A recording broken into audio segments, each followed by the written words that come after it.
Hello friends, study for লক্ষ্য YouTube চ্যানেলের পক্ষ থেকে তোমাদেরকে স্বাগত জানাই। তোমাদের জন্য দারুণ সুখবর, ইন্ডিয়ান এয়ারফোর্সে নিয়োগ করা হচ্ছে মেডিকেল অ্যাসিস্ট্যান্ট পোস্টে। এক্ষেত্রে তোমরা যদি উচ্চ মাধ্যমিক পাস করে থাকো তাহলে তোমরা কিন্তু অবশ্যই আবেদনটি করতে পারবে, এবং তার সাথে তোমরা যদি বি ফার্মা বা ফার্মেসি ডিগ্রি করে থাকো তাহলে কিন্তু তোমরা কিন্তু আবেদনটি করতে পারবে। এবং এর যে অনলাইন আবেদন সেটা শুরু হয়ে যাবে 6 জুলাই থেকে 26 জুলাই 2026। এটা হচ্ছে মেডিকেল অ্যাসিস্ট্যান্ট।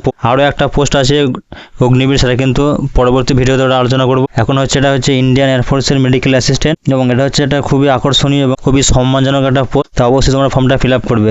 তো দেখে নেবো এর সম্পূর্ণ ডিটেলস, কী চেয়েছে, কী ক্রাইটেরিয়া আছে, হাইট ওয়েট থেকে আরম্ভ করে মেডিকেল স্ট্যান্ডার্ড, কীভাবে ফর্মটা ফিল আপ করবে, সব কিছু কিন্তু ভিডিওটার মাধ্যমে আলোচনা করবে। তাই ভিডিওটাকে প্রথম থেকে শেষ পর্যন্ত অবশ্যই দেখবে এবং হেল্প করলে লাইক করবে এবং সবাইকে শেয়ার করে দেবে, এবং চ্যানেলটিকে কিন্তু অবশ্যই সাবস্ক্রাইব করবে। তো দেখে নিয়ে যাবো এর সম্পূর্ণ ডিটেলস। তো এটা হচ্ছে ইন্ডিয়ান এয়ারফোর্স অর্থাৎ ভারতীয় বায়ুসেনার অফিসিয়াল ওয়েবসাইট, এবং এখানে পোস্ট করে লেখা হচ্ছে এটা গ্রুপ ওয়াই পোস্টে নিয়োগ করা হচ্ছে মেডিকেল অ্যাসিস্ট্যান্ট ট্রেডে 2027 ব্যাচে। এবং তোমাদেরকে আগাম করে এখানে জানিয়েও দিয়েছে এর যে অনলাইন রেজিস্ট্রেশন সেটা শুরু হয়ে যাবে 6 জুলাই 2026 থেকে 26 জুলাই 2026। তার সাথে তোমরা যত আগাম করে প্রস্তুতি নিতে পারো তার জন্য কিন্তু কবে এক্সামটা হবে সেটাও বলে দিয়েছে। এক্সামটা হবে 22 থেকে 23 সেপ্টেম্বর 2026। এবং এখানে তোমাদেরকে একটা সাবধান করে দিয়েছে, এই যে নিয়োগ প্রক্রিয়াটা এটা হচ্ছে ফেয়ার, পরিষ্কারভাবে হবে। তোমাদের যে মেরিট সেই ভিত্তিতে কাউকে কোনো প্রতারণার চক্করে যেন না পড়ো, এই জন্য তোমাদের কিন্তু আগে থেকে এখানে সাবধান করে দিয়েছে। এখানে কিন্তু নোটিফিকেশান যেটা আছে অনেক বড় আছে, যেগুলো মেন পয়েন্ট তোমাদেরকে বুঝতে হবে সম্পূর্ণ ডিটেলসটা কী চেয়েছে। তাই ভিডিওটা প্রথম থেকে শেষ পর্যন্ত অবশ্যই দেখবে, মাঝখানে কিন্তু স্কিপ করলে কিছু বুঝতে পারবে না। প্রথমে বলা হচ্ছে application is required to fill by online by candidate and details instruction to fill up the same are available at https://ifrecruitment.edcil.co.in। অর্থাৎ এই যে অফিসিয়াল ওয়েবসাইট ইন্ডিয়ান এয়ারফোর্সের, এই অফিসিয়াল ওয়েবসাইটে গিয়ে তোমাকে এই আবেদনটি কিন্তু করতে হবে। এবং এক্ষেত্রে বলা হচ্ছে marital status and date of birth. এখানে তোমাকে ম্যারিটাল স্ট্যাটাস এবং তোমার জন্ম তারিখ কিন্তু চেয়েছে। প্রথমে এখানে বলা হচ্ছে এর যে মেডিকেল অ্যাসিস্ট্যান্ট ট্রেড, যেটা 10+2 অর্থাৎ উচ্চ মাধ্যমিক বা তুমি যদি 10 করে থাকো তার সঙ্গে 2 বছরের কোনো কোর্স করে থাকো, যে সমস্ত ক্যান্ডিডেট তোমরা রয়েছো এখানে তোমার জন্য রয়েছে ডেট অফ বার্থ। অবশ্যই তোমাকে আনম্যারিড হতে হবে এবং জন্ম তারিখ হতে হবে 1 জুলাই 2006 থেকে 1 জুলাই 2010 মধ্যে। এবং যারা মেডিকেল অ্যাসিস্ট্যান্ট ট্রেড, যারা ডিপ্লোমা বা ফার্মা বা বিএসসি ফার্মেসি করেছে এবং অবিবাহিত আছে, তাদের ডেট অফ বার্থ হচ্ছে 1 জুলাই 2003 থেকে 1 জুলাই 2008। এবং এই যে ডিপ্লোমা বা ফার্মা বা ফার্মেসি যারা করেছে এবং যাদের ম্যারিড, তো তাদের ক্ষেত্রে হচ্ছে ডেট অফ বার্থ 1 জুলাই 2003 থেকে 1 জুলাই 2006। যখন তোমার সম্পূর্ণ সিলেকশানটা কমপ্লিট হবে তার সর্বোচ্চ বয়স তোমার হচ্ছে 21 বছর। তার যদি বেশি হয়ে যায় তাহলে কিন্তু তুমি সেক্ষেত্রে সিলেক্ট হতে পারবে না। এবং 24 বছর হচ্ছে ক্যান্ডিডেট যারা হচ্ছে ডিপ্লোমা বা বি ফার্মা বা বিএসসি করেছে, সিলেকশন পর্যন্ত যদি 24 বছরের বেশি হয় তাহলে কিন্তু তারা আর কিন্তু সিলেকশন হতে পারবে না। এক্ষেত্রে যে এডুকেশনাল কোয়ালিফিকেশান তোমাদের জন্য রয়েছে সেটা হচ্ছে এখানে candidate should B pass 10+2 examination. তার সঙ্গে তোমাকে থাকতে হবে এখানে ফিজিক্স, কেমিস্ট্রি, বায়োলজি এবং ইংলিশ, এবং কমপক্ষে 50% নম্বর থাকতে হবে এবং ইংলিশে থাকতে হবে 50%। অথবা should have pass 2 years vocational course with non vocational subject physics, chemistry, biology, English from educational board থেকে, যেটা সেন্ট্রাল বা স্টেট বোর্ড দ্বারা কিন্তু স্বীকৃত হতে হবে, এবং সেখানেও তোমাকে 50% নাম্বার পেতে হবে এবং ইংলিশেও পেতে হবে 50% নম্বর। এটা এগুলো 10+2 জন্য। নেক্সট এখানে বলেছে যারা তোমরা যে সমস্ত ক্যান্ডিডেট রয়েছো যারা ডিপ্লোমা বা বি ফার্মা বা বিএসসি করেছো, সে সমস্ত ক্যান্ডিডেটকে বলা হচ্ছে এখানে 10+2 কিন্তু অবশ্যই থাকতে হবে ফিজিক্স, কেমিস্ট্রি, বায়োলজি, ইংলিশ, যেখানে মিনিমাম 50% নাম্বার, এবং ইংলিশেও থাকতে হবে 50%। এর সাথে যেটা যুক্ত করেছে অ্যাডিশান, ডিপ্লোমা বা বি ফার্মা বা বি ফার্মেসিতে সেখানেও কিন্তু 50% নম্বর থাকতে হবে। তার সাথে কিন্তু বলেছে এটা ভ্যালিড রেজিস্ট্রেশন থাকতে হবে, যেটা স্টেট ফার্মেসি কাউন্সিল অথবা ফার্মেসি কাউন্সিল অফ ইন্ডিয়া দ্বারা কিন্তু স্বীকৃত হতে হবে। এবং এডুকেশনাল যে বোর্ডটা আছে 10+2 তার জন্য কিন্তু এটা রেকগনাইজ হতে হবে সেন্ট্রাল, স্টেট বা ইউনিয়ন টেরিটরির জন্য কিন্তু পারমিট কিন্তু তোমার থাকতে হবে অবশ্যই ভ্যালিড। এরপরে যেটা চেয়েছে সেটা হচ্ছে ম্যান্ডেটরি ফর মেডিকেল স্ট্যান্ডার্ড, অর্থাৎ তোমার যে শারীরিক সক্ষমতা সেটা কিন্তু এখানে চেয়েছে। নেক্সট হচ্ছে weight should be proportion height and age, অর্থাৎ তোমার যেরকম উচ্চতা এবং বয়স সেই অনুযায়ী কিন্তু তোমার একটা ওজন কিন্তু লাগবে। এবং চেস্ট বুকের ছাতি হতে হবে minimum chest should be 77 and chest extension should be at least 5 centimetre, অর্থাৎ বুকের ছাতি না ফুলিয়ে তোমাদের হতে হবে 77 সেন্টিমিটার এবং 5 সেন্টিমিটার ফোলাতে হবে। হেয়ারিং মানে শ্রবণ ক্ষমতা 6 মিটার ডিস্টেন্স থেকে তোমাকে কিন্তু শব্দ শোনার দক্ষতা থাকতে হবে। ডেন্টাল পয়েন্ট হচ্ছে কমসে কম 14টা কিন্তু তোমার দাঁতের পয়েন্ট হতে হবে ডেন্টাল পয়েন্ট। এবং জেনারেল হেলথ হচ্ছে তোমাকে ফিট থাকতে হবে।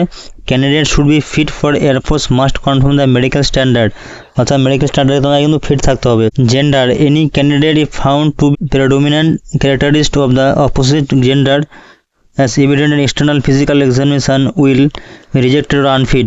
Any candidate having undergone gender reassignment surgery will be declared unfit, অর্থাৎ যদি জেন্ডার চেঞ্জ করে সেক্ষেত্রে তাই কিন্তু আনফিট কেন করা হবে। এছাড়াও চেয়েছে হাইট এবং visual. Medical assistant and medical assistant যে ফার্মাসিস্টের জন্য এক্ষেত্রে হাইট থাকছে 152 সেন্টিমিটার এবং not exceeding +-3.50 including ST games, অর্থাৎ +3.50 পর্যন্ত তোমাদের কিন্তু এক্ষেত্রে এক্সটেনশন করা হতে পারে। এবং ভিজুয়াল আইডেন্টি হচ্ছে 6/36, অর্থাৎ চোখের যে দৃষ্টিক্ষমতা 6/6 কিন্তু হতে হবে। এছাড়াও বডিতে কোনো ট্যাটু থাকলে কিন্তু এটা হবে না, permanent body tattoo are not be permitted, অর্থাৎ বডি যদি কারো পার্মানেন্ট ট্যাটু করে থাকে তার কিন্তু এক্ষেত্রে সে ফর্মটা ফিল আপ করতে পারবে না বা যোগদান করতে পারবে না। এক্ষেত্রে পে এবং অ্যালাউন্স রয়েছে। ট্রেনিংয়ের সময় স্টাইপেন্ড দেওয়া হবে 14,600 টাকা per month. On completion of training for the starting gross minimum salary pay থাকছে এমএসপি ইস 26,900 টাকা পার মান্থ তোমাদেরকে দিতে হবে। অ্যাডিশন তার সঙ্গে হচ্ছে ডিয়ারনেস অ্যালাউন্স এসব কিন্তু থাকছে। তার সঙ্গে কিন্তু আদার অ্যালাউন্স রয়েছে, যেমন transport allowance, composite person maintenance allowance, leave ration allowance, children education allowance কিন্তু আর রয়েছে। এবং higher education airman shall be permitted to pursue higher education qualification only after acquiring personal skill grade in the trade, অর্থাৎ তুমি যদি higher education করে থাকো তাহলে কিন্তু তোমাকে বড় ছাড় দেওয়া হবে আর অন্যান্য সুবিধা দেওয়া হবে। এছাড়া কিন্তু তোমাকে একটা ইন্স্যুরেন্স তোমাকে দেওয়া হবে 62.5 লাখ, যেটা প্রিমিয়াম 3200 টাকা করে তোমাকে কিন্তু এখানে এয়ারমানির থেকে কিন্তু তোমার কেটে নেওয়া হবে। নেক্সট হচ্ছে অনলাইন টেস্ট। অনলাইন টেস্টের সময় তোমার রেজিস্টার্ড ইমেল আইডি তোমাকে থাকতে হবে, যেটা 48 থেকে 72 ঘন্টার মধ্যে কিন্তু এক্সামটা শুরু হবে। এবং যখন এক্সামটা করানো হবে তখন তোমাকে মোবাইল ফোন বা স্মার্টফোন হিসাব কিন্তু অ্যালাউ এখানে করবে না। এখানে ক্লিয়ার বলে দিয়েছে, এখানে duration of online test will be 45 minute করা হবে, 45 মিনিট, যেখানে ইংলিশে হবে এবং 10+2 হিসাবে কিন্তু সিলেবাস রয়েছে, যেমন রিজনিং অ্যান্ড জেনারেল অ্যাওয়ারনেস কিন্তু থাকবে।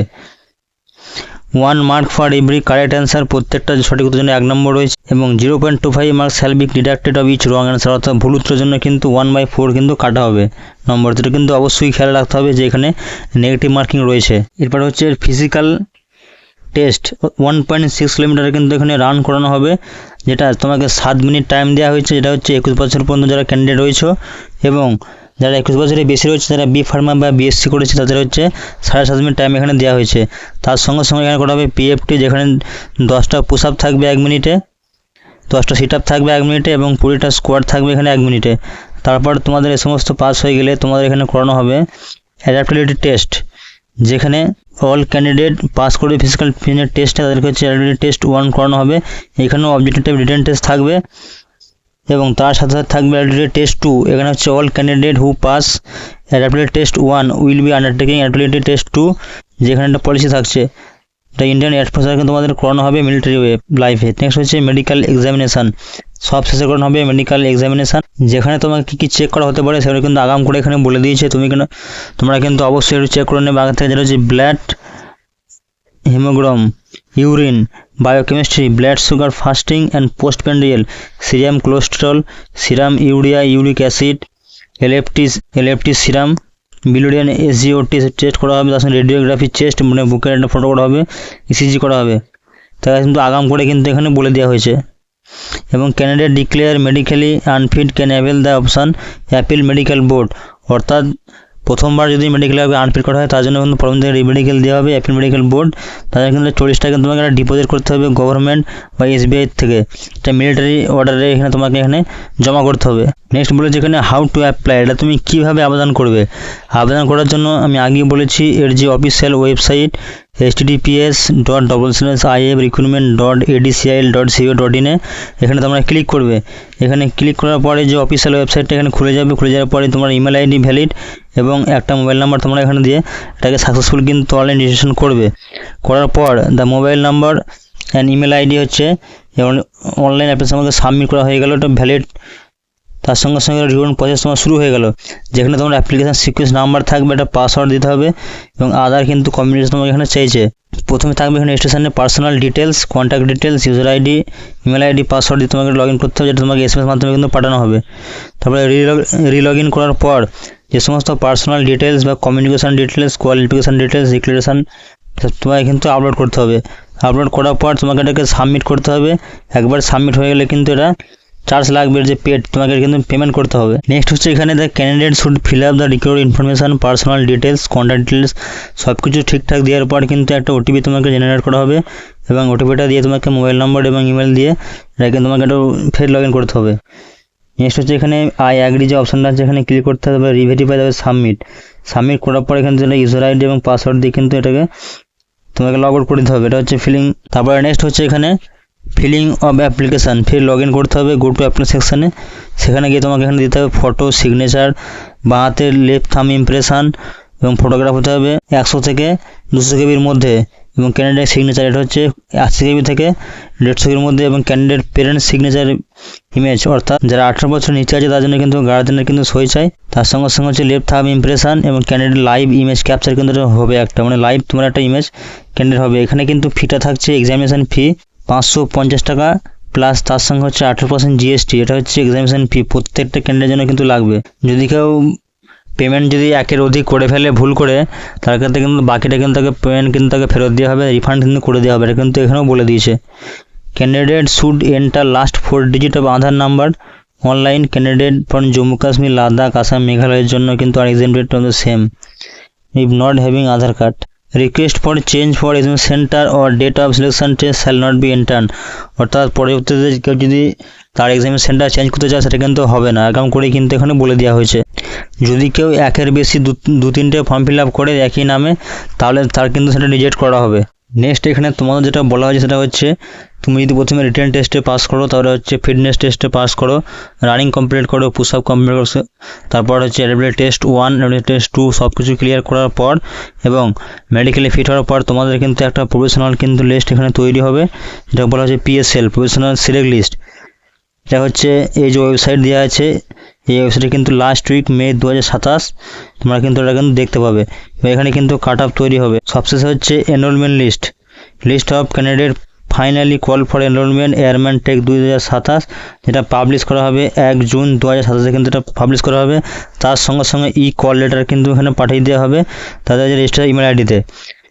এনরোলমেন্ট লিস্ট হচ্ছে এটা সবচেয়ে ইম্পর্টেন্ট। এবং তোমার ফর্ম ফিল আপ করতে হলে যদি তোমার কোনো অসুবিধা হয়, তাহলে কিন্তু এদের যে অফিসিয়াল যে ওয়েবসাইট সেখানে কিন্তু তোমরা যোগাযোগ করতে পারো। তার সঙ্গে সঙ্গে কিন্তু এখানে ইমেল বলে দিয়েছে, এখানে এই ইমেল আইডি কিন্তু এখানে তার সঙ্গে সঙ্গে মোবাইল নাম্বার দিয়েছে, যেটা তোমাকে হেল্প হতে পারে। এটাকে টোল ফ্রি নাম্বার এখানে দিয়েছে, এই যে 9+91951325533233। এটা হচ্ছে সকাল 9টা থেকে সন্ধ্যা 6টা পর্যন্ত কিন্তু ট্রাভেল হচ্ছে মন্ডে থেকে স্যাটারডে পর্যন্ত, এবং ছুটির দিন বাদ দিয়ে তুমি যে কোনো দিন কিন্তু ইন্ডিয়ান এয়ারফোর্সের সঙ্গে তুমি যোগাযোগ করতে পারো। তো এই হলো সম্পূর্ণ ডিটেলস। ভিডিওটি ভালো লাগলে একটা লাইক করবে এবং এটা সবাইকে শেয়ার করে দেবে, যেন তারা যেন খবরটা দ্রুত পায়। এবং চ্যানেলে প্রথম চ্যানেলটিকে সাবস্ক্রাইব করে রাখবে পরবর্তীকালে এই ধরনের সরকারি এবং বেসরকারি চাকরির খবর পেতে।